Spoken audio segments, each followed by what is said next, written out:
We have seen a lot of volatility in the markets recently amid all this trade uncertainty. But are there any pockets of opportunity out there for investors? Joining us now to discuss, Damian Fernandes, Managing Director and Portfolio Manager with TD Asset Management. Damian, always a pleasure having the program. Welcome back. Let's talk about all the volatility we've seen out there. Sure. How should investors be thinking about this? I always like going to you in times of volatility for perspective. So I think a few things have actually come together. First of all, when you look at, just rewind back to November Trump election, there was this optimism in the air that we have a pro-business president, it's going to be pro-growth, inflation's falling, business activity is going to increase. It's kumbaya, it's wonderful. And markets, literally, the day he was elected, moved up significantly high and continued to rally. Then then reality set in. And what I mean by reality, it's like, oh, the president's program that he got elected on in terms of tariffs and the idea of like MAGA, and using tariffs to force activity back into the U.S., Doge with spending cuts. So the reality set in that maybe the Trump put, how much he cares about market, it's much lower than what people expected. It's not in the money yet. So he's willing to accept some degree of volatility to actually to allow this rebalancing of the economy through tariffs and through forcing these trade things. That's creating tremendous uncertainty. We're seeing it in the soft data. So consumer confidence out last week, I'm pretty sure you talked about it. It actually did take a significant step down. Business activity, business confidence is actually taking a step down. Corporate CEOs are looking at this and saying, the unpredictability, yes, things are fine right now, but we are going to maybe take a step back on future investment. That's all weighing in the economy. And that coupled with what happened at the end of Jan, which is so much of the market excitement these last few years has been driven by AI. And then we had the DeepSeek moment, right, where China said that they're not as far behind and they actually have a pretty capable AI capability using less energy. That actually kind of almost upended the AI trade in US markets. All of those things kind of conspired. And the numbers are, before we have this conversation, we had a 10% correction in 16 trading days. You can go back in history, that's the 7th fastest decline. Right? In 60 years of data, we've actually had a pretty meaningful correction. So I'm thankful for you having me on the show because you're actually having me after the 10% correction. Right?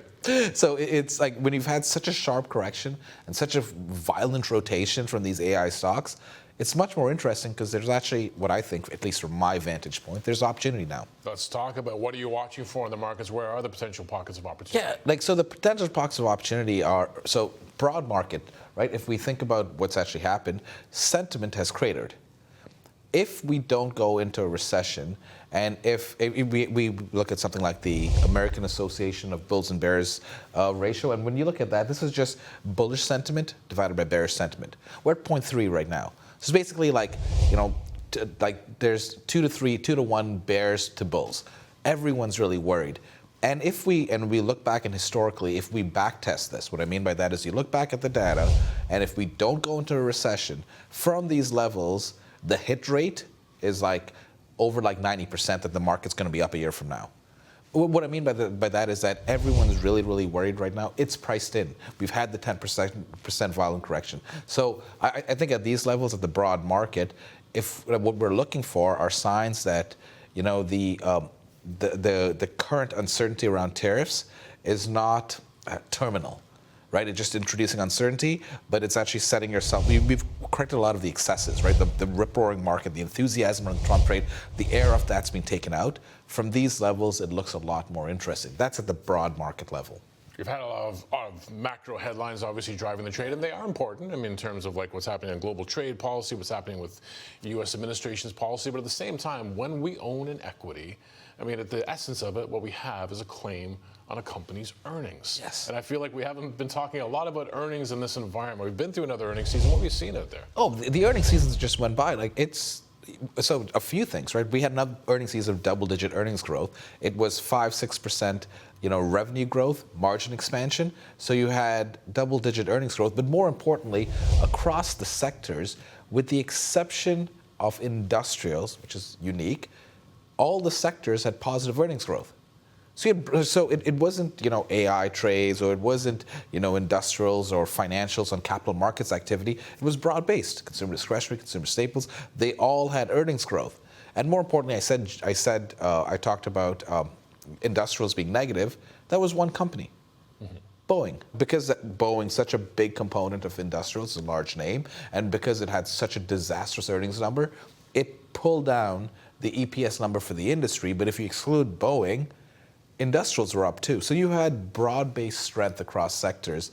And look, for the old adage, right? The old saw that as go earnings, so goes the market. That's right now, earnings are growing. They're forecasted to grow high single digits, double digits this year. Q1, it looks like the outlooks that were released on the earnings call outside, they weren't choppy. CEOs are still talking about, incremental demand. So I think as the market's more comfortable that the threat of tariffs isn't leading to a real slowdown in activity, and if earnings continue to deliver, I think we're setting ourselves up quite nicely. So when an investor is doing their research on a stock in this environment, what are they looking for? Is it free cash flow? What are the other? For us, it's always like our calling card, or our team's call is free cash flow. How much money is the company generating? And for us, what we are right now, look, the risk of a recession, to be clear, has gone up because tariffs will weigh on sentiment. And so these sentiment numbers are soft data, right? How consumers are feeling. You ask surveys, how are business leaders feeling? The hard data hasn't turned yet. The hard data being, at retail sales, which is out this morning, which actually core retail sales, like when you strip out gasoline and volatile commodities, is actually fine. So the hard data hasn't turned, but what we're looking for when we're looking at companies is, are we comfortable with that cash flow production?